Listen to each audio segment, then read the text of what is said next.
Última llamada, comenzamos. Si gustan tomar asiento para dar comienzo al evento.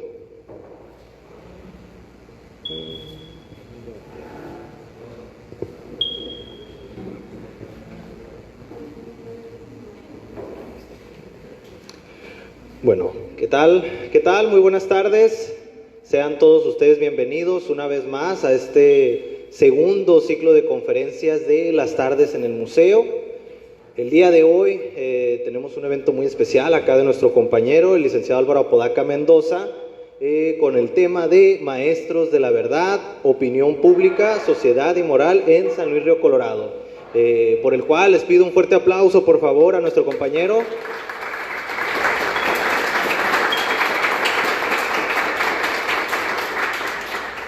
Les recordamos también que estos eventos se realizan por encomienda de nuestro alcalde César Iván Sandoval Gámez a través de la Dirección de Cultura, que nos encomendó el abrir espacios públicos para el debate, que generen el aprendizaje, sobre todo fomenten pues, la cultura en nuestro municipio. Para ello, el día de hoy nos acompaña nuestra directora de Cultura Municipal, Heidi Astrid Sarabia Arce. Les pido un fuerte aplauso, por favor.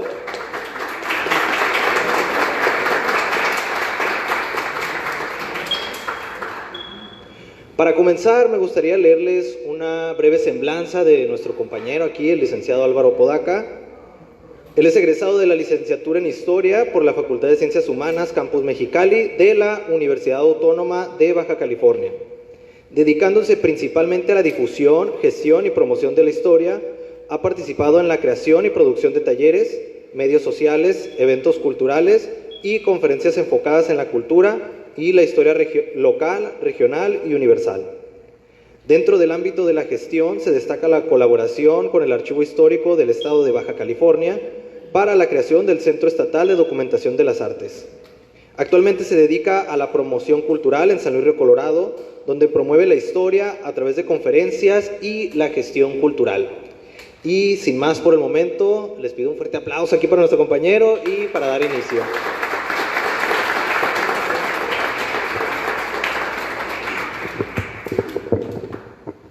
¿Qué tal? ¿Se escucha? Bueno, buenas tardes. Primero que nada, pues muchas gracias por venir, muchas gracias por asistir a todo el público.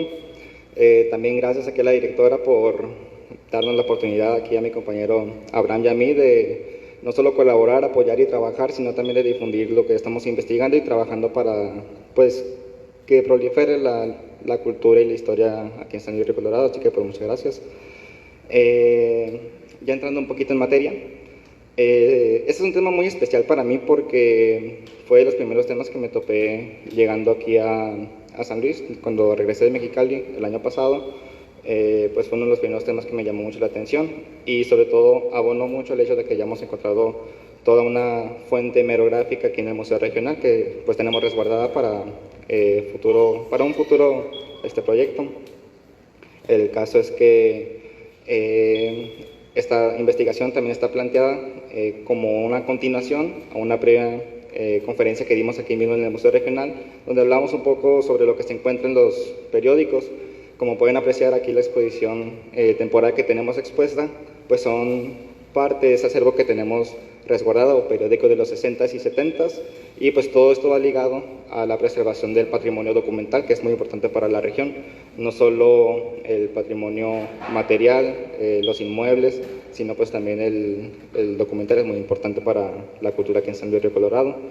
Y pues bueno, esta conferencia se centra, pues como bien lo dice su nombre, en la opinión pública, en el cómo se proyecta San Luis a través de estas fuentes hemerográficas y sobre todo sobre cómo se va construyendo el sanluisino desde que se funda San Luis en 1917 con la llegada de Carlos G. Calles hasta los 50s y 70s, que es un proceso muy interesante que es poco estudiado aquí en la región. Entonces, pues ya dando un poquito de comienzo, también me parece muy importante establecer, mi sobrinita, establecer que cuando estamos hablando de opinión pública, mi hermana, estamos hablando de el cómo se transmite la información, La opinión pública se compone de tres factores principales, que es, primero que nada, pues la información, que entendemos por información como el hecho mismo, es el medio por el cual se comunica y el público al que va dirigido. Con esos tres factores podemos componer lo que es la opinión pública, y pues más que nada la perspectiva que se muestra en los distintos medios de comunicación, en este caso pues las fuentes hemerográficas. Y también algo que se me pasó comentar es que en mayo tuvimos un simposio de identidad y frontera aquí mismo en el Museo Regional, promovido por la Dirección Municipal de Cultura y por nuestro alcalde César Iván Sandoval Gámez. Y en ese simposio ocurrió un hecho histórico muy especial para la vida y la historia de San Luis, y es que el archivo histórico del municipio de Caborca donó todos los expedientes que tienen en la colección de la comisaría de San Luis, que es una temporalidad que comprende desde 1924 hasta 1939. Hay poquitos expedientes posteriores a esa época, pero se compone más que nada de 1924 a 1939. Menciono esto porque muchas veces a nosotros como investigadores se nos dificulta ir a archivos por la lejanía, y en este caso pues ir a Caborca pues es mínimo 3 horas, ¿no? El caso es que pues esta investigación es uno de los primeros avances que se tienen en materia de investigación documental. Y pues bueno, ya con toda esta introducción, ahora sí ya podemos pasar un poquito a lo que es la investigación. Y pues bueno, avanzando un poquito, me voy a centrar un poquito en lo que es la construcción de las fronteras, sobre todo desde 1907, que es cuando tienen una proliferación muy importante, tanto Mexicali como Tijuana. Disculpen. Mexicali y Tijuana tienen un incremento muy importante con relación con nuestro vecino, Estados Unidos. Y es una relación muy importante porque siempre se ha proyectado la historia de México y de Estados Unidos, esta relación bilateral, como un hermano mayor, como un Estados Unidos que siempre nos ve para abajo y con desdén hacia nosotros los mexicanos. Y a través de las notas que voy a estar presentando, pues es algo que nos vamos a dar cuenta, que es un discurso muy recurrente en el de Estados Unidos. Y pues bueno, es importante también mencionar que mucha de esta percepción que tiene Estados Unidos de hermano mayor hacia México, pues nace evidentemente y se ve reflejado en toda la cultura hasta la contemporánea, desde la lejanía que representa, el misterio que representa tanto en el caso de Estados Unidos, pues el oeste, el lejano oeste, y en el caso de nosotros México, pues el norte, esa zona incomprendida y esa zona pues muchas veces que representa un reto para el centro y sur de la nación. Por esta misma lejanía se crea toda una mitología que se refleja, por ejemplo, en las películas de vaqueros, la imagen del forajido, la imagen del estadounidense que llega a esta tierra y hace lo que quiere en estos pueblos sin ley, pues nace a raíz de esta percepción que se tiene desde que se gesta desde los mediados del siglo XIX, los 1800, hasta los principios del siglo XX, los 1900. Particularmente en Mexicali, de 1907 a 1921, ocurre un caso muy particular, y es que en todo este proceso pues se va incrementando el sector demográfico de este pueblo, y lo que esto ocasiona es que vayan surgiendo cantinas, vayan surgiendo casinos, vayan surgiendo casas de apuesta, y esto atraía mucho al público estadounidense. Se le denominaba el turismo norteamericano, el turismo lúdico. A raíz de esta afluencia de Estados Unidos hacia tierras mexicanas, particularmente pues Tijuana y Mexicali, se crea todo un ambiente pues de ocio y de perjuicio, no muy favorable para la imagen que quería representar México en ese momento. Si recordamos, tanto San Luis como Mexicali se crean para detener el expansionismo norteamericano, y al momento de que se intenta frenar este expansionismo, pues la idea es consolidar un gobierno, es consolidar una imagen de poder y consolidar a una sociedad. Y pues la proliferación de estos centros de casinos y cantinas no permitían que ese plan se desarrollara con total rectitud. Todo se intensifica con la llegada de la ley Bolster, o mejor conocida como la ley de la prohibición, Lo que hacía esta ley era evitar que en Estados Unidos se vendieran, se traficara, se consumiera cualquier clase de opioide y de alcohol, de licor. Esto, pues, lo que ocasionó en 1919 y desde 1919 hasta 1921 hizo que tanto Tijuana, Mexicali y San Luis tuvieran una proliferación muy grande de turismo norteamericano, que venían a buscar justamente estos pueblos sin ley, saciar esas ganas de tomar licor, de tener opioides. Y pues bueno, este es más o menos como el contexto en el que surge esta leyenda negra hacia las fronteras. Y pues San Luis no es la excepción, a pesar de que es un pueblo muy poco estudiado y muy poco mencionado cuando se habla de estas temáticas, por justamente pues a veces la falta de archivos, la lejanía que tenemos nosotros sanluisinos con estos expedientes, que por cierto ya están en línea, están en la página del ayuntamiento. Pues no se ha tenido una profundización hacia esta clase de investigaciones. Y pues bueno, avanzando ya un poquito con lo que es el tema de la conferencia San Luis Río Colorado, podemos apreciar que todo inicia con historias, con rumores, rumores que se proliferan desde Yuma, desde Somerton y principalmente también Calexico, que en ese entonces pues era de los puntos más importantes para la prensa. En esta nota, por ejemplo, que les puse de 1921, que dice el licor que el licor causa un reporte de San Luis Río Colorado. La historia que narra esta nota es que le llegan rumores a los militares en Yuma de que desde San Luis en 1921 estábamos planeando una invasión hacia la frontera. Queremos cruzar la frontera y queremos apropiarnos de esas tierras, a lo cual narra la nota que se manda a un grupo militar para justamente salvaguardar esta zona fronteriza. Lo que se encuentran, sin embargo, los militares, pues no es un intento de invasión, sino a un montón de rebeldes sanluisinos que están ebrios y están causando querellas en las calles. Tristemente, es una historia que se compone de rumores,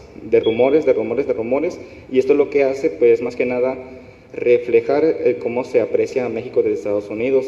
Si se dan cuenta, en esta nota que les acabo de compartir, existen dos acepciones, que es primeramente los militares, que son usualmente reflejo de esfuerzo, constancia y valor, que son por parte de Estados Unidos, y que tenemos por el lado de México, pues son los rebeldes ebrios. Es lo que tenemos y es lo que está reflejando la prensa de ese momento. Desde este momento, que es el reporte más antiguo que pude yo localizar para esta investigación, pues se gesta toda esta idea de que en San Luis ya está haciendo ruido esta idea del pueblo sin ley, y sobre todo porque es una época muy, muy particular. En este momento, un año antes, justamente asesinan a nuestro capitán Carlos G. Calles, y se vive una época de inestabilidad política. Durante todo este proceso, que ocurre desde 1920 hasta 1923, ocurren varias cuestiones que aportan a la tensión entre México y Estados Unidos, sobre todo desde esta zona, como lo es principalmente la negociación por el reconocimiento del gobierno que emerge de la Revolución Mexicana. Si recordamos, pues Álvaro Obregón estuvo años intentando que se le otorgara ese reconocimiento, que en negociaciones con Estados Unidos, en 1923, ya que se le está otorgando ese reconocimiento, ocurre un caso muy sonado en Los Ángeles, que hace que se cree también parte del misticismo de esta mala relación que tenemos con Estados Unidos, y es que Aureliano Pompa, en legítima defensa, asesina a un estadounidense que era su compañero de trabajo. Tristemente, pues se le sentencia a la pena de muerte por estar en Estados Unidos y por haber asesinado a un norteamericano. Son estas cuestiones que aumentan la tensión, y si nos damos cuenta, la prensa va poquito a poquito reflejando esas tensiones y esas ganas de querer dejar bien a una parte de esa relación. Y pues bueno, ya también establecido como este contexto de los inicios, procedemos a avanzar poquito. También me faltó mencionar que los los periódicos por parte de Arizona que van a abonar a esta mala imagen de San Luis Río Colorado es Yuma Sun y Arizona Sentinel. Esta tabla que me tomé la libertad de hacer y de presentar hoy refleja justamente sobre estos años de la comisaría cuáles fueron los expendios que se fueron abriendo. Y si lo podemos notar, en 1925 hay un incremento muy grande en cuestión de fábricas de mezcal y de expendios del licor. Todo esto pues abona justamente que se cree este turismo lúdico, este turismo norteamericano aquí en tierras sanluisinas, y que sea reflejado como un punto de encuentro para, pues, muchas veces salir de la normalidad norteamericana. Se comentaba en la poesía de Estados Unidos, de los mexicanos que llegaron exiliados por la Revolución, sobre cómo se comienza a limpiar Estados Unidos a causa de la ley Volstead, de que ya no hay ebrios por las calles, ya no hay peligro que se corra, y todo ese ambiente se traslada hacia México, hacia aquí hasta San Luis. En esta tabla, si gustan recorrerse también un poquito para acá, para que se puedan sentar, por favor.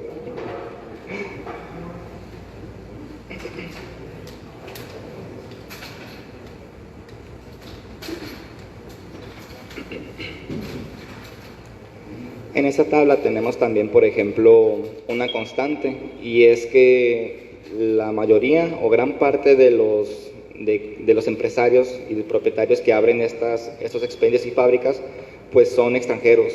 Tenemos, por ejemplo, a M.B. Davis, tenemos a ¿cómo se llama? Enrique Cenes, tenemos a Ethan Allen Washburn y tenemos a B.E. Fabert, que tengo entendido que es alemán. Tenemos también, por ejemplo, al hermano del presidente, entonces comisario,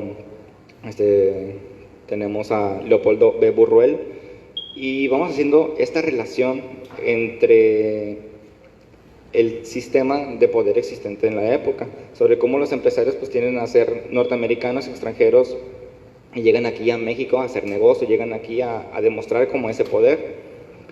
Dentro de esa esa misma tabla, déjame ver si lo puse la otra. De esa misma tabla se refleja varios sectores de Hacienda, como lo es el impuesto por vehículos, el impuesto por tolerancia, el impuesto por hoteles y el impuesto por fondas. Da la casualidad que Ethan Allen Washburn, Enrique Cenes, también lo puse por aquí, Jim Tucker, eran propietarios de hoteles y tenían vehículos. Es entonces esa relación que tenemos de quienes tienen realmente el poder adquisitivo para abrir esta clase de negocios y quienes también se benefician de esta, pues son extranjeros. Y pues bueno, también avanzando también un poquito en cómo se va gestando toda esta idea del San Luis lúdico, del San Luis del turismo norteamericano, pues tenemos los efectos ya de la ley Volstead. Como dije anteriormente, la ley se proclama en 1919 y aquí tenemos ya los resultados en 1925, que les puse dos notas principalmente, que es los mexicanos de San Luis cierran la línea a las 9 en punto, y otra nota que dice los bandidos del banco admiten su natividad. El caso es que estas dos notas reflejan una faceta muy importante en la historia de San Luis Río Colorado, y son medidas que se toman por ambas partes, tanto por México como por Estados Unidos.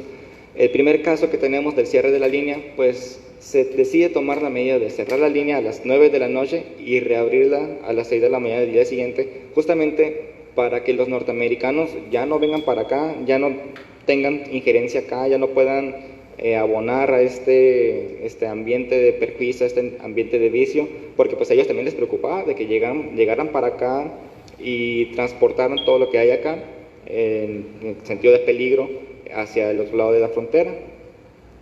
Y pues bueno, esa fue una medida que se tomó, no tuvo mucho éxito tampoco, porque pues el edificio donal pues no estaba muy desarrollado, era una casetita. Y la segunda nota es de un caso muy importante. Sí, ahorita les comenté el asesinato de parte de Aureliano Pompa en Los Ángeles. Aquí nosotros tuvimos un caso muy similar, y es que en Gadsden 3 bandidos asesinan a un banquero, y el único reporte que se dio de las personas que perpetuaron ese crimen fueron que eran 3 mexicanos. Esa era toda la descripción que dieron, 3 mexicanos. Y con eso comenzaron a buscar, comenzaron la debida investigación, y ocurre un proceso muy importante que abona esta tensión que se vive, y es que la comunidad, por parte de Yuma, exigía que se involucrara el secretario de Inmigración de Estados Unidos, justamente para que él conllevara esta investigación y que el crimen no quedara impune, porque ellos relacionaban a México con como que no iban a tomar cartas en el asunto. Por eso ellos estaban tan insistentes en que se involucrara el servicio de inmigración. Sin embargo, pasan los días y se dan cuenta de que, oh sorpresa, no eran mexicanos, eran estadounidenses. Desde ese momento, la prensa toma una narrativa diferente y ya no son simplemente los mexicanos. Alrededor de 5 notas surgieron de que eran los mexicanos, pero en cuanto se declara la nacionalidad de estos criminales, ya no son los mexicanos, ahora son los ciudadanos. Se notan cómo cambia ese discurso de que ya no simplemente mexicanos, que también se puede por ahí malinterpretar de que los mexicanos y nos engloban a todos, cuando simplemente fueron 3, pero pues aquí ya cambian el discurso y abona, ¿no?, esta imagen que se tiene de ambos lados de la frontera, cuando ya se les reconoce, son ya ciudadanos, ya tienen un valor, ¿sí?, porque son de Estados Unidos y no de México. Eso es un poquito lo que les comentaba anteriormente sobre otra tabla en ese entonces se llamaba Plan de Propios, Árbitros y Presupuestos de Egresos de 1926 a 1927, pero pues es lo que ahorita sería Hacienda. Lo que podemos apreciar aquí es el impuesto que se cobraba a todos ellos, se les cobraba un impuesto dependiendo la clase de negocio que tuvieran. Podemos apreciar que las fábricas, por la patente bimestral, los de primera clase tenían que pagar 250 pesos. Ahorita se les hará poquito, pero pues en su tiempo era demasiado. De segunda clase, 150 pesos, y de tercera clase, 50 pesos. Las cantinas, por otra parte, la patente anual, las de primer orden, eran 200 pesos. Y el impuesto que se les cobraba mes con mes a esas cantinas era de 150 pesos, a la de segundo orden 125 y el mensual 75 pesos, y a los expendios al por mayor, la patente anual, eran 200 pesos, y mes con mes tenían que estar pagando 150 pesos. Esto pues es un poquito sobre cómo se configuraba la economía de aquel momento, y oh sorpresa, tenemos que expendios y licores, los ingresos son los que más resaltan por sobre todo los demás.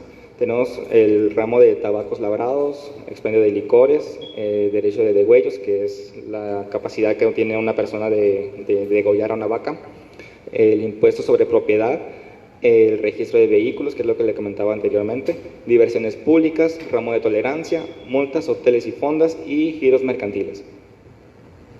Lo curioso de esto es que pues justamente expendio encabeza la lista de mayores ingresos con 300 pesos. En segundo lugar tenemos el ramo de tolerancia, que tenemos una discusión ahí, el Meño y yo, sobre a qué se referían tajantemente, porque no encontramos un registro sobre lo que realmente era. Se entiende por tolerancia justamente a las gerencias de estas cantinas, a los servicios públicos, se entienden diversas cuestiones que no nos quedan bastante claras, sino que pues, haría falta ahondar más en el tema. Y pues bueno, esto es en su momento 1926, y pues vemos también que las multas, por otra parte, son lo que menos se recobra. Los hoteles, que justamente es a donde llegan los estadounidenses, cobra 55 pesos, que también está dentro de los más altos ingresos. Y pues bueno, esto que le acabo de comentar es de 1926. Y ya para el final de la época de la comisaría, que me extendí bastantito, tenemos un proceso bien peculiar, porque siento, no aseguro nada, pero siento que estamos en una época donde tocó fondo.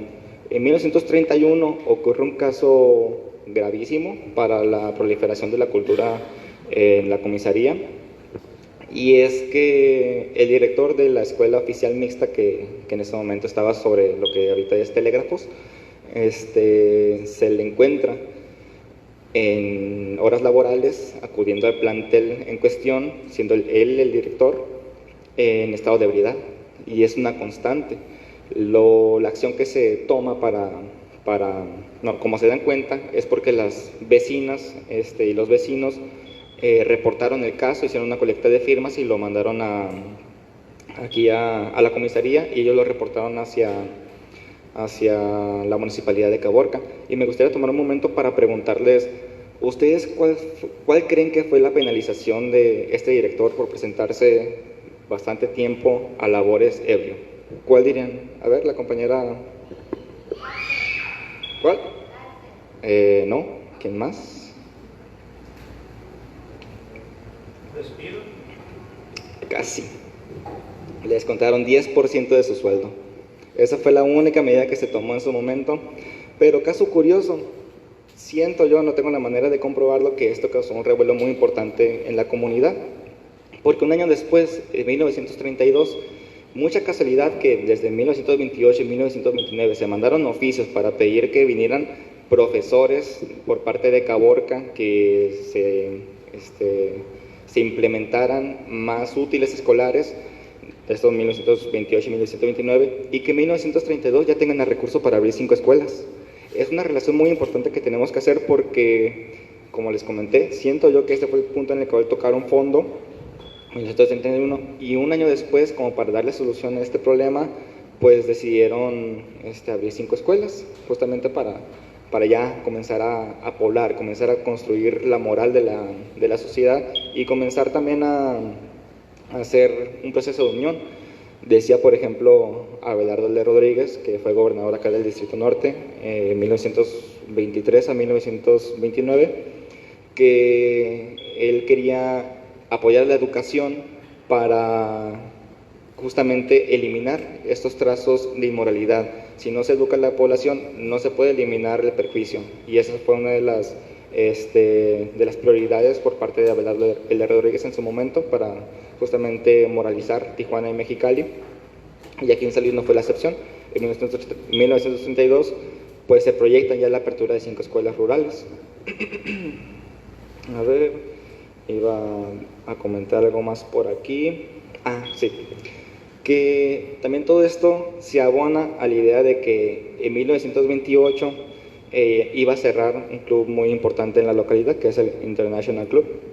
Disculpen mi inglés.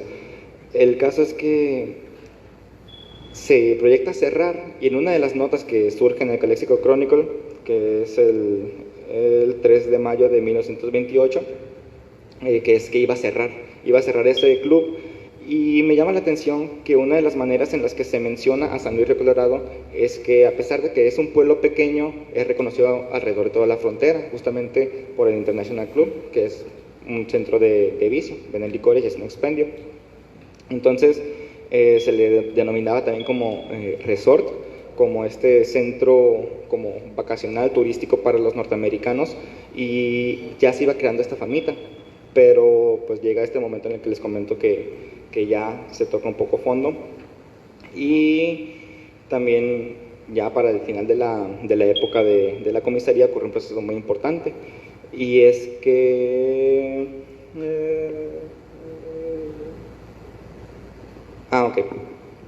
en 1936 se da un proceso muy importante, un proceso político muy importante en Sonora, y es que se manda a cerrar todos los domingos a las cantinas, sin excepción. Sin embargo, y eso se reporta por parte de la comisaría, de la municipalidad de Caborca, de la comisaría de San Luis. Sin embargo, la contestación de Pomposo Matos, que en ese entonces Eligio Matos, era el comisario, él responde a la municipalidad de que no, a nosotros nos llegó otro oficio por parte del secretario de Gobierno que nos dice que nosotros estamos exentos de esa medida porque de eso depende nuestra economía, de eso depende nuestro turismo y por eso nos sustentamos. Como veíamos en la gráfica anterior, era la sección que más tenía ingresos, entonces cerrar los domingos porque aún así sea un día iba a afectar de manera importante la economía local, lo cual se decidió no cerrar, pero un año después ocurre otro proceso bien interesante y es que se manda otro oficio como en contestación, no tenemos el antecedente de eso, pero sí la contestación, y es del comisario de aquí de la comisaría de San Luis hacia la municipalidad de Caborca, y les comentan de que no tenemos ningún culto católico, pero si quisieran mandar a un padre estaría muy bien, avísenos para nosotros preparar pues las condiciones adecuadas en la localidad. Entonces ya se está exhortando al municipio a que se comience a poblar de sacerdotes que puedan predicar la palabra y de esta manera moralizar a la comunidad, y es un proceso bien importante porque si se dan cuenta ahorita el centro de la ciudad pues tenemos a la parroquia Inmaculada Concepción, tenemos a la plaza Benito Juárez, tenemos al ladito la escuela Abelardo de Rodríguez y tenemos poquito más al sur la escuela primaria Colegio Quino. Si lo notan desde una manera más social, es un espacio que se puede habitar. La primera zona de tolerancia, donde estaban todos los clubes, es donde ahorita está Telégrafos. Ahí estaban concentrados todos los clubes, cantinas y casinos. Entonces, el tener otro espacio de convivencia social que fuera más sana era importantísimo para la comunidad. Y vemos que ese es un proceso que se concreta llegados a los 1950. Ya así establecido todo este contexto, todo este antecedente, ya podemos comenzar a hablar de opinión pública en San Luis Río Colorado en los 50s a los 70s.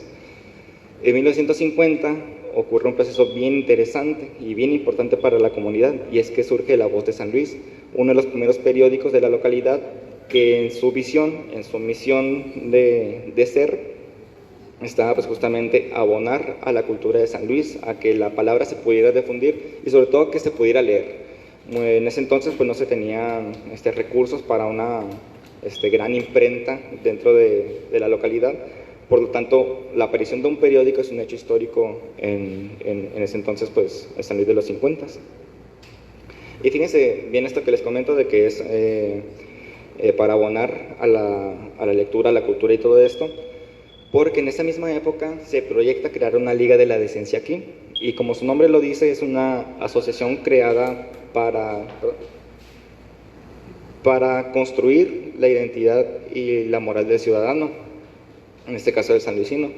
Decían y se justificaba de esta manera, que no querían llegar a ser como Mexicali y Tijuana, que San Luis todavía está en el momento de salvarse, de llegar a esos extremos, y que por eso se debía de crear la Liga de la Decencia con las personas más respetables de la comunidad, que eran un par de regidores, estaba conformado también por el presidente municipal, y en ese entonces comenzaron a surgir varios clubes y asociaciones, como el Club de Leones, el 2030, el Rotario, y de esta manera, pues ellos iban a conformar esta Liga de la Decencia. Tristemente, pues no tengo registro de que se logre concretar, sin embargo, pues ahí estaba el antecedente. Pero fíjense qué curioso, y esto se lo agradezco a la maestra Carolina si nos está viendo, sobre cómo se analiza el periódico. Y aquí pues tenemos la noticia de que se va a crear la Liga de la Decencia para eliminar la inmoralidad y todo eso, pero en la sección de los anuncios nos encontramos que está patrocinado por la Cerveza Mexicali, el International Club, la Cantina del Barrilito, el Almacén de Vinos y Licores La Especial y el Sonora Veracruz Beer Garden. Sin embargo, pues es un proceso también bien interesante, porque miren cómo cambian ahora el discurso. Y me gustaría que se den su atención a los dos anuncios de abajo, que es el International Club y el Sonora Veracruz Beer Garden. El International Club, por ejemplo, se anuncia a sí mismo como Centro Familiar de Reconocida Seriedad en la Frontera. Este es el que les comentaba, que estaba a punto de cerrar en 1128, pero se salva.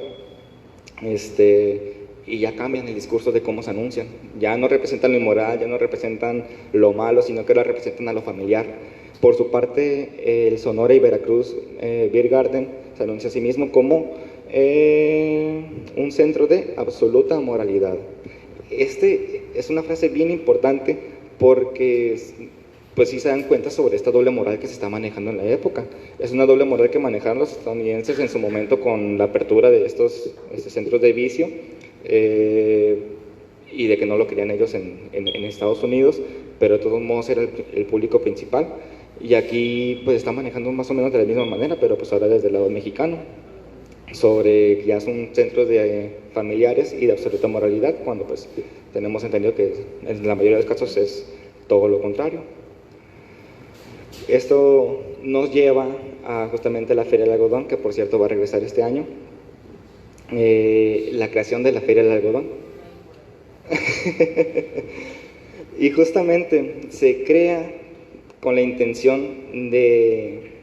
déjame decir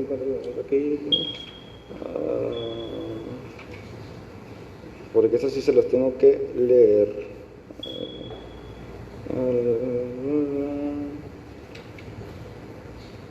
Bueno, no encuentro la cita. El caso es que al momento de que se anuncia, adivinen para qué, para atraer un turismo más útil. Esa fue la palabra que se utilizó. Ya no un turismo lúdico, no un turismo norteamericano, ahora un turismo más útil que pues además le dejara ganancia aquí al municipio. Se proyecta como un proyecto cultural, un proyecto económico que se iba a utilizar para presentar lo que estaba sembrando San Luis en su momento, que en ese momento pues era el algodón. Se invitó fíjense, y quiero que pongan especial atención a esto, que a mí me encantó ese dato. El turismo pues, norteamericano se nutre en la época de la comisaría a partir de este sistema de ocio, de vicio. Pero ¿cómo vamos a contrarrestar esto y cómo les vamos a presentar a los norteamericanos una nueva faceta de San Luis, de México? Pues los vamos a invitar al nuevo evento que estamos haciendo, a este turismo más útil, y se invita al Valle Imperial, se invita a Yuma, se invita a Somerton y se invita también a Mexicali por la cuestión del campo, pero se invita a la población en general, justamente para que conozcan que hay más que vicio aquí en San Luis. Y justamente se proyecta realizarse el día 20, 21, 22 y 23 de noviembre de 1952. Esto no es casualidad, el 20 de noviembre se celebraba en este año el 42º aniversario de la Revolución Mexicana, y justamente toda esta impronta de la Feria del Algodón, del turismo útil, pues ya cobraba un sentido nacionalista. Entonces, fíjense bien, le estamos presentando a Estados Unidos un turismo útil en una de las épocas más representativas para nosotros los mexicanos, la Revolución Mexicana. Uno de los procesos que nos da identidad a nosotros como mexicanos, y es lo que le estamos nosotros ofreciendo al público estadounidense. Entonces es un cambio discursivo bien interesante, y es un plan y proyecto que no surge de la nada, se plantea de esta manera con esa intención. Y sí, en el desarrollo ya de la festividad del 20 de noviembre, pues inicia con un discurso referente a la Revolución Mexicana, con la coronación de las reinas. Se hace también un desfile en el cual participa la sociedad, y fíjense, bien interesante porque la nota resalta lo siguiente, y es que participó el sindicato de cantinas, justamente para demostrar que ya estamos regulados, que ya no somos cualquier pueblito con cantinas, sino que ya tenemos reglas establecidas para el trabajo de este ramo, ¿no? Entonces, pues es un proceso bien interesante, y es cómo reflejamos nosotros nuestra identidad como mexicanos, y pues los invitamos también este año que va a volver. Sin embargo, pues no todo puede ser color de rosas, y tenemos una nueva problemática que se desarrolla desde 1950 hasta 1970, y es la aparición de las boticas. De las boticas. Sí. El caso es que la primera problemática que representaban estos espacios, estos negocios, era que estaban empleados gente no profesional, gente que no tenía un documento que los avalara para vender los suplementos y medicamentos que estaban proyectados. Eso fue así fue como inició. Esto devino en que se vendieran las famosas pingas en los 60s y los 70s. También tenemos que comprender que estamos en un contexto de posterior a la Segunda Guerra Mundial, donde todas las drogas duras comienzan a tener un fuerte realce en las comunidades, principalmente los hippies. Y pues es una problemática a la cual se enfrenta San Luis e inicia distintas campañas de concientización y de moralización ciudadana. Tienen, por ejemplo, esta nota que dice que se frenará el vicio en las juventudes, que narra justamente las medidas que iba a implementar el sector de salubridad para prohibir las ventas, bueno, para regular más bien la venta de estos insumos. Posteriormente, me parece que unos 5 años más tarde, sale otra nota que dice: a ti, comerciante en drogas, y es una carta que le escribe la comunidad justamente a los empleados de estas boticas, y pidiéndole de que ya no las venda, que por favor apele a su sentido más humano. Si él tuviera hijos, pues no le gustaría que le estuvieran vendiendo de estas cosas. Y pues es la manera en la que se lleva manejando el discurso contra estas problemáticas. Este conflicto nos lleva a uno aún más interesante, que es el primer y único caso de censura documentada que tenemos en San Luis Río Colorado. No voy a centrarme tanto en este caso, porque es impresionante, es interesantísimo y es muy amplio, sino que lo voy a platicar brevemente. Tribuna de Sonora, que tenemos 2 ejemplares aquí colgados, uno en esta mampara y el otro en la mampara de acá de su izquierda. Era un periódico el cual se dedicaba a vamos a decirlo, señalar, difamar y levantar injurias hacia distintos personajes públicos, tanto empresarios que tenían sus boticas, como servidores públicos y otros periodistas. La historia es que pues se llama a la Asociación de Periodistas Armando Ives Levier para que justamente censure a este periódico, pero lo que nos interesa de este momento es el por qué se le censura, y está bien interesante todo esto porque se lo voy a leer. Principalmente se censura porque, en primera, no respeta la vida privada; en segunda, ataca la moral de las familias sanluisinas, esa palabra es bien importante, familias sanluisinas; y en tercer lugar, altera la paz pública. Sin embargo, fue más extensa la sesión en la cual se decide censurar a este periódico y expanden más en los puntos, y me voy a permitir leérselos porque pues es importantísimo para la comprensión de este momento. Y pues bueno, la primera razón por la cual se le decide censurar, y es que el semanario Tribuna de Sonora viola de manera indelicada y brutal el santuario de la vida privada de las personas y por ende lesiona gravísimamente uno de los valores morales más firmes de la sociedad mexicana, que es precisamente la solidaridad familiar. Pues al atacar la vida privada de cualquier persona, se ataca al mismo tiempo a la familia, ya que la víctima es un padre, hijo, una madre, algún familiar o amigo entrañable de la persona ofendida. En segundo lugar, este voto de censura no se refiere a la conducta privada de las personas que colaboran en el semanario Tribuna de Sonora, pero es un hecho que la ciencia psiquiátrica puede esclarecer y explicar que las personas que se atreven a afirmar el 80% de lo escrito en el semanario que censuramos sufren de algún trastorno en su personalidad que amerita tratamiento en algún sanatorio de enfermedades mentales. En tercer lugar, aunque es un hecho notorio que los colaboradores de Tribuna de Sonora, con una o dos excepciones, no se les puede imputar responsabilidad plena por la inaudita ceguera moral que sufren por causas que no podemos precisar, es un hecho que la sociedad de San Luis tiene el derecho de legítima defensa, y si por si desgracia algún padre injuriado o calumniado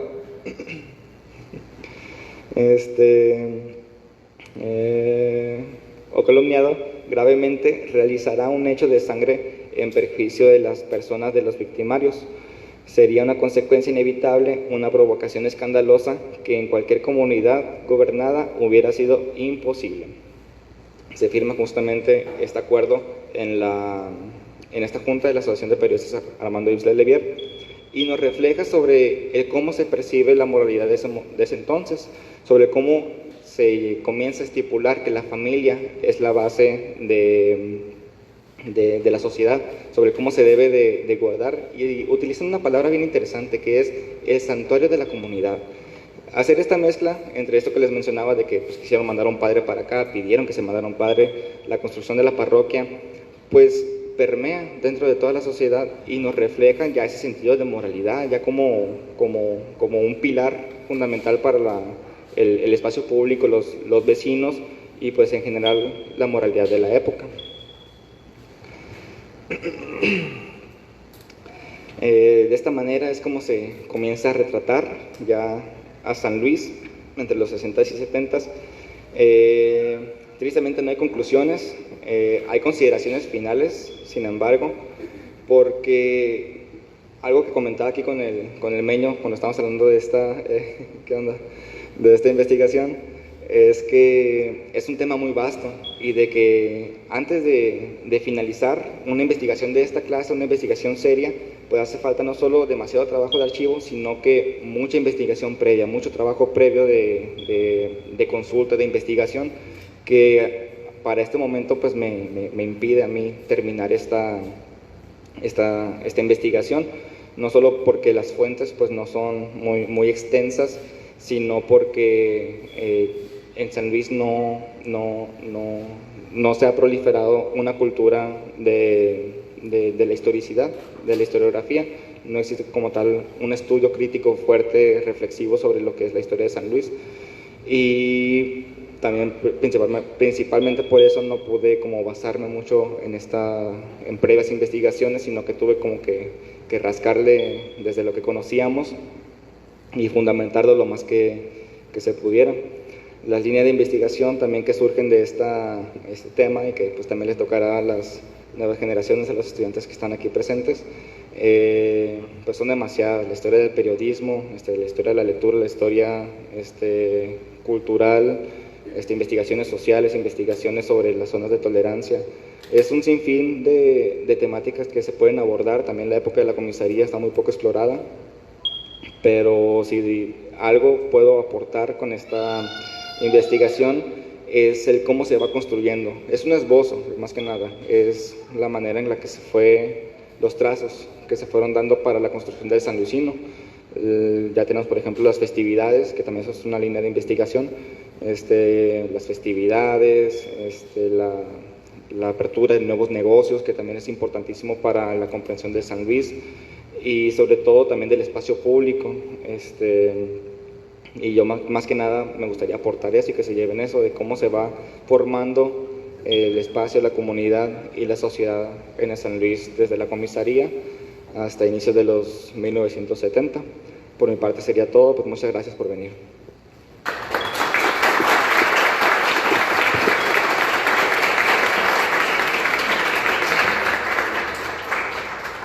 Bueno, entonces para continuar aquí con el espacio me gustaría abrir una ronda de preguntas, comentarios. Si alguien tiene alguna pregunta, levante la mano. Adelante, compañero. ¿Quieres el micrófono? A ver.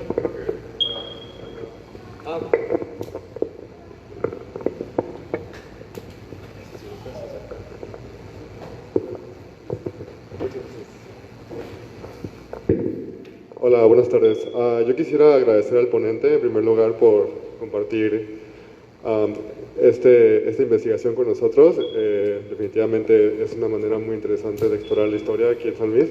Y pues siempre hace falta, ¿no?, que alguien haga este registro y realice estas investigaciones, porque como dices, la historicidad aquí en San Luis Río Colorado pues hace falta mucho, ¿no?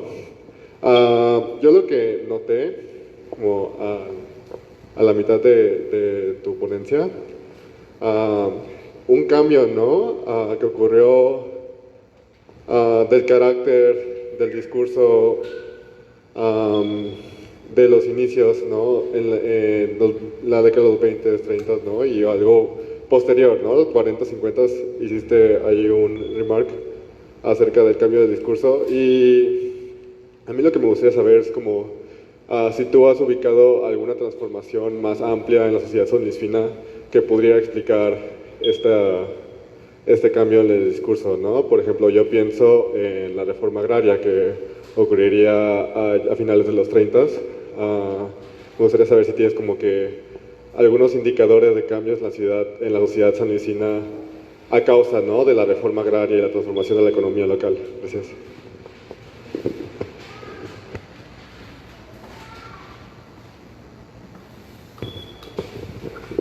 Sí, y mira, gracias por la aportación y la pregunta.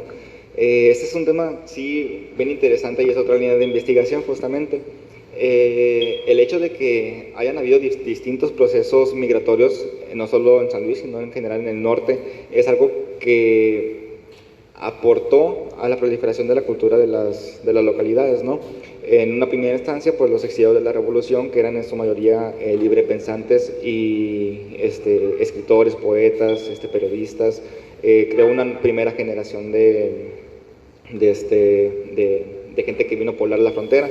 Una segunda instancia, pues viene justamente con el reparto agrario. El reparto agrario, pues, no solo trajo mucha ganancia en términos de explotación de la tierra, sino que trajo una nueva sociedad, una sociedad en la cual no estaba, principalmente desde su postura, no estaban acostumbrados al norte y el norte no estaba acostumbrado a ellos. Entonces, al momento de hacer ese cambio, ese intercambio cultural, pues surge, ¿no?, toda esta idea de, pues ya, pedir un padre, pues ya comenzar con otros negocios, porque justamente algo que no incluí y no mencioné indebidamente, es que para finales de los años 30, pues ya surgen otros negocios. La barbería toma un impulso muy importante, la explotación de la tierra, la ganadería también tiene un auge muy importante, y San Luis ya no depende de este ambiente perjudicial, no depende ya de las cantinas, sino que depende de estos otros negocios y factores que surgen a raíz de este proceso de reparto agrario.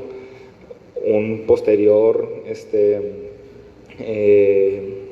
momento en la historia de San Luis surge también los 50s y los 60s, que es justamente la gente que llegó aquí en el 1917, pues ya se asentó, ya tiene una familia aquí, es una familia que crece en ese nuevo San Luis, y ya son, por ejemplo, ya sanluisinos, por así decirlo. Es otro momento histórico importante. Viene a los 80s y los 90s, donde ya esa gente que nació ya tal cual en esta tierra, tanto en el Valle, en San Luis, en Mexicali, aquí en San Luis, Arizona, tienen hijos y es otra generación que aporta e implementa nuevos negocios, nuevas dinámicas, nueva manera de entender ya la relación no solo bilateral, sino de las propias comunidades. Es un tema bien amplio y me encantaría quedarme aquí hablando 2 horas, pero creo que ese fue como el cambio más importante, el dinamismo cultural que existió en esa época. Y sí lo trajo la reforma agraria. Gracias por la aportación. ¿Alguna otra pregunta? ¿Alguna otra pregunta? ¿Alguien que quiera hacer algún comentario? Adelante, si quiera, para que lo escuchen acá atrás. Primero que nada, Álvaro, felicitarte por esta investigación.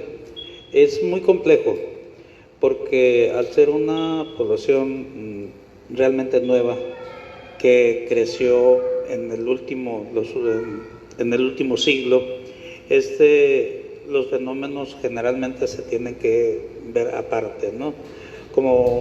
Y aquí las personas que se han dedicado a escribir historias generalmente hablan más de la pre-ciudad, es decir, del ambiente de antes de la llegada del general Calles, y antes también el periodo del comisariato. El fenómeno más complejo, yo creo, en San Luis debe ser el periodo entre los 40s y los 50s. En los 50s es el crecimiento exponencial de San Luis, en parte provocado por la reforma agraria y también por el trabajo en los campos agrícolas de Estados Unidos. Se abrieron las fronteras para el programa Bracero en Estados Unidos, entonces mucha gente vino a establecerse en San Luis para trabajar en los campos agrícolas de Estados Unidos. En los años 50 San Luis duplicó su volumen de población, Pero al mismo tiempo pasó algo. Muchos que vivían en el valle en la ciudad se fueron al valle porque ya tenían la posesión de sus tierras y todo, y se empezaron a crear centros de vivienda en el valle, los ejidos, colonias y todo eso. Entonces ese periodo es del que casi nadie ha escrito. Es un periodo como perdido dentro de la historia, porque muchos historiadores hablan de la época previa, y pues ya en el pasado, de los 70 para adelante, pues ya la memoria reciente es del conocimiento de todo, ¿no? Y hay mucha información.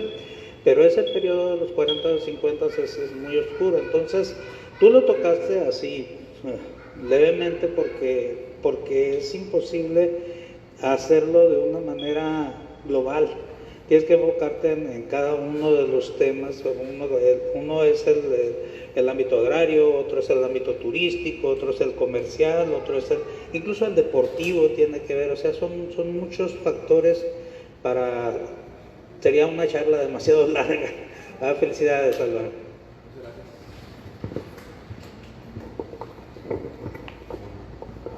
¿Listo? ¿Algún otro comentario, pregunta? Un comentario. Vamos a contestar. ¿Algún otro comentario, pregunta? Si no, para preguntar yo, porque me la estuve guardando. Adelante. Hola, buenas tardes. Se me hizo muy interesante tu investigación, y sobre todo que hablas de sociedad y moral. ¿Qué tanto te has dado cuenta de que no sabemos y no hemos investigado ni tantito de lo que es la moralidad en nuestra sociedad? ¿Cómo ha ido disminuyendo, manteniéndose o aumentando de la época que tú estás hablando a como lo estamos viviendo actualmente? Porque hablas de que las fronteras eran una zona de vicio y perdición, que se trató de frenar, y en este momento, ¿qué crees que podamos hacer, o de qué manera se influyó o no se influyó para lo que estamos viviendo?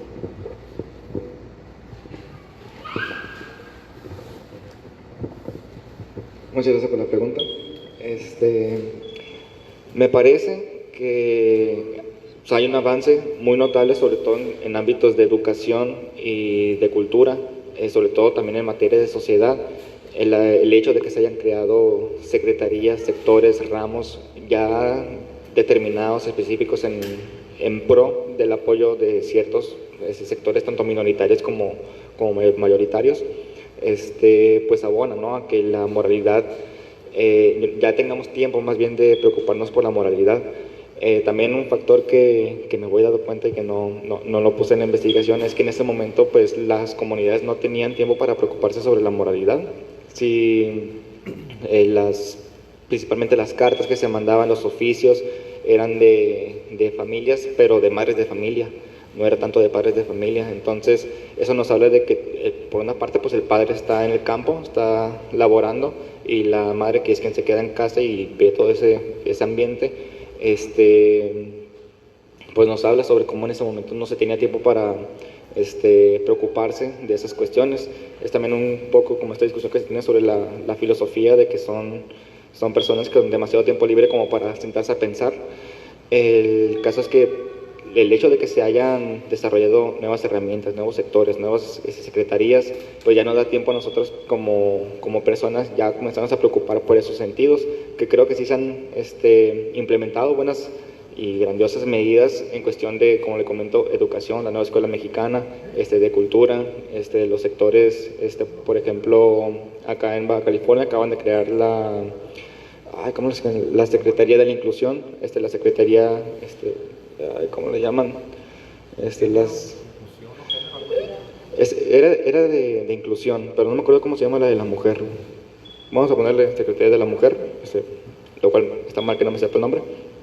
El caso es que el hecho de que se implementen estos proyectos, pues ya nos habla de una conciencia ya más social y generalizada, donde pues ya tenemos que ser conscientes de ese presente que estamos viviendo, de esos nuevos retos y dificultades, pero sin duda alguna pues cada día surgen pues nuevas tendencias, y es nuestra responsabilidad como sociedad estar al tanto de esas nuevas tendencias. Es nuestra responsabilidad también ser tolerantes ante esas nuevas tendencias y sobre todo incluirlas. Y eso nos habla, o sea, el hecho de que se ponga en discusión el tolerar, el incluir y todo eso, pues ya nos habla de que estamos en un punto de la sociedad donde ya nos podemos dar cuenta de todos esos factores. Entonces, en cuestión de moralidad, sí hemos tenido un fuerte impulso y pues espero que lo sigamos teniendo como sociedad. Muchas gracias. ¿Alguien más que no sea el Meño? ¿Algún otro comentario, pregunta? Bueno, entonces a mí me gustaría hacerte la pregunta de, ¿por qué crees que nada más se le impuso una multa del 10% aquí al profesor que llegaba ebrio? Si fue, pues tú comentabas que fue quizás una cuestión de moralidad, de que pues no era algo tan serio quizás como lo vieron en aquellos tiempos, o no sé, a lo mejor quizás tuvo que ver que pues no había maestros que tomemos en cuenta en aquella época, pues era 1930, aquí era pues un poblado que tenías que cruzar directamente a pie, desde Sonovita hasta San Luis Río Colorado, que es pues un camino del diablo, le conocían ahí. Entonces, no sé si haya tenido que ver, si te atreverías a lanzar alguna otra hipótesis, pues ahí que nos hicieras algún comentario, una hipótesis.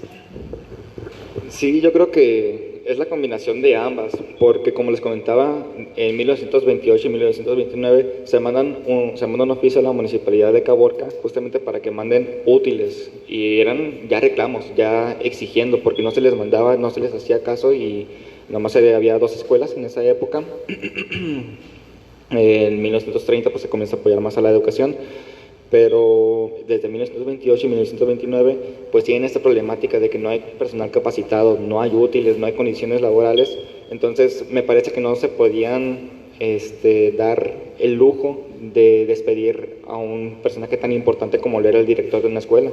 Si fuera un maestro me parece que todavía tomarían más medidas, pero al ser un director, un personaje como tan emblemático y significativo de una escuela, me parece que por esto tomaron esa decisión, porque también, y es como mi hipótesis, mi tirada, es de que ellos al reducir ese 10%, ese valor monetario, me parece que ellos pensaban que ya no iba a tener para comprar cerveza. Entonces, si lo que tenía, el principal factor era que estaba presentándose ebrio porque acudió a comprar licor, pues hay que quitarle dinero, el 10%, para que ya no tenga ese excedente para comprar licor. Me parece que también va más por ese lado, pero pues una mezcla de todo. Como comento, pues hace falta mucho ahondar en esta clase de temas de investigaciones. Tenemos aquí la versión de San Luis, pero todavía falta la versión de Caborca, que es fundamental e importantísima para una investigación de esta clase, pero pues pasito a pasito. ¿Quién le va a dar la palabra? Yo le paso el micrófono.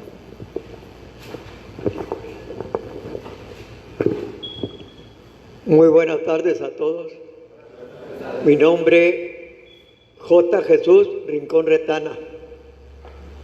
Yo recuerdo de 1953 a la fecha todo lo que sucedía aquí en San Luis y en el Valle.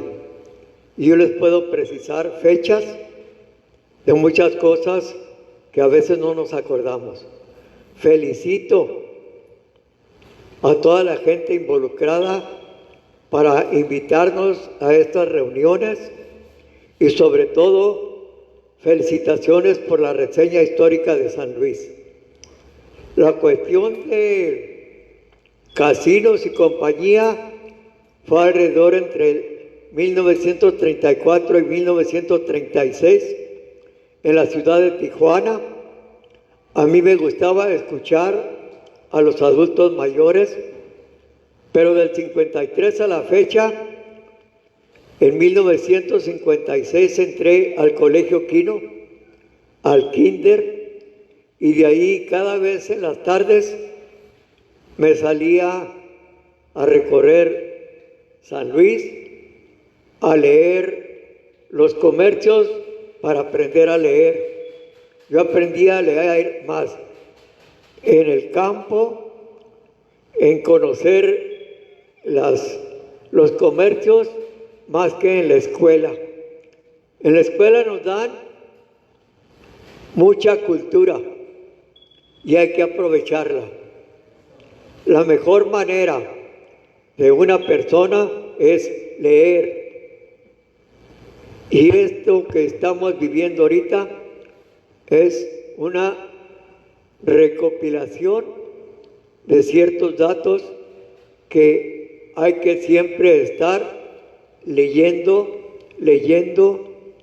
y escuchando las historias, leyendas, y nunca nos va a dar el Alzheimer, porque esta es una recopilación de ciertos datos que necesitamos vivir.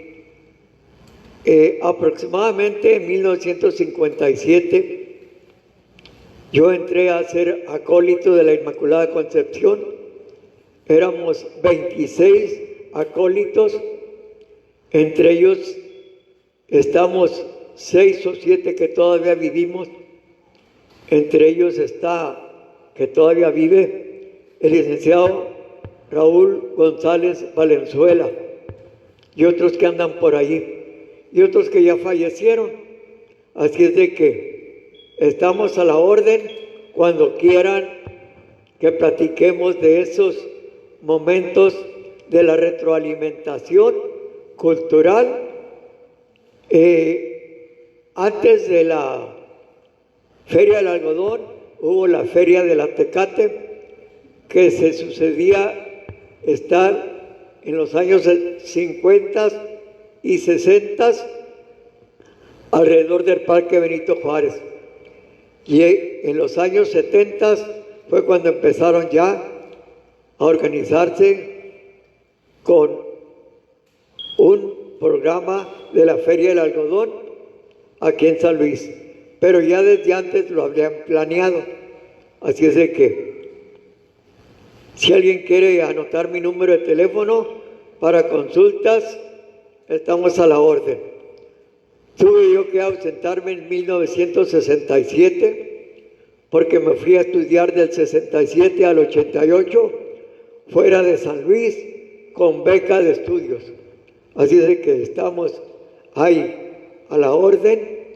Tengo 2 licenciaturas. Tengo un poco de haber aprendido un poco de inglés, de francés, de griego, de latín y el español. Así es de que seguimos adelante. Mi número es 653-137-3785. Muchas gracias. Felicidades a todos.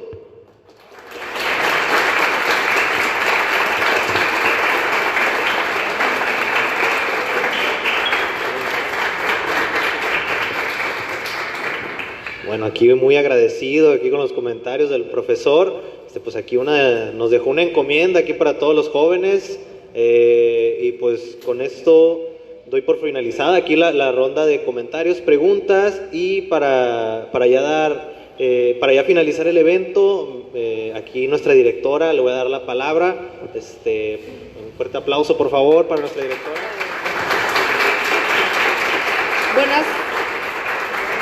Buenas tardes. Ahora sí que llenaste el museo. Pues muchas gracias, Álvaro, también a Abraham, porque son parte muy importante de aquí del museo. Y también quiero agradecer a todos los interesados y que están aquí presentes, porque realmente pues el trabajo que hacen los muchachos día a día aquí en el museo pues es para esto, ¿no? Para poder empezar a hacer estas plataformas donde realmente se conozca la historia de San Luis, se compartan las experiencias tanto de las personas expertas que ya tienen mucho antecedente con la historia, como las nuevas generaciones.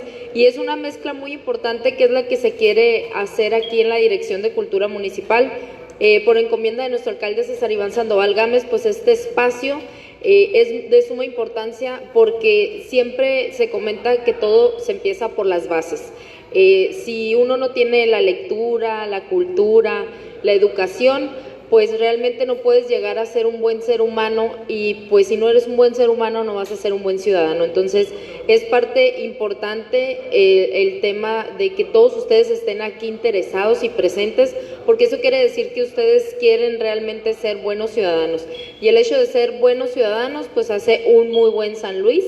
Y para mí es de gran orgullo tener a Álvaro aquí presente, dándole gran realce a lo que se dio en su momento en el simposio, donde pues documentos bien importantes de la comisaría de Caborca pues nos los hicieron llegar digitalmente, que ya están, como dicen, en la plataforma del ayuntamiento. Y pues me dio mucho gusto ver toda la investigación, o sea, yo creo que no lo dejó ni calentarse tantito ahí en el tema, toda la información, y de volada no empezó a estudiarlo, a investigar, y pues ese es el entusiasmo que realmente yo veo en las nuevas generaciones, y me da mucho gusto que realmente estén interesados por conocer, investigar y saber de dónde venimos, cómo es que estamos aquí o por qué se hicieron estos datos curiosos que surgen, y que realmente pues esa curiosidad hace que las personas quieran leer, quieran estudiar, quieran ser algo, ¿no? Y que quieran investigar más allá.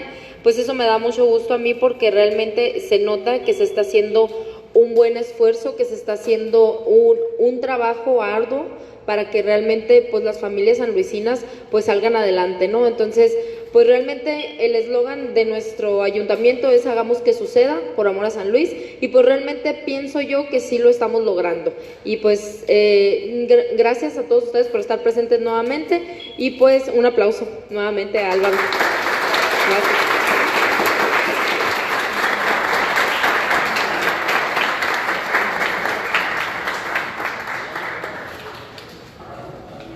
Bueno, así quedan galletitas allá atrás, aguas para que pasen a agarrar. Muchas gracias.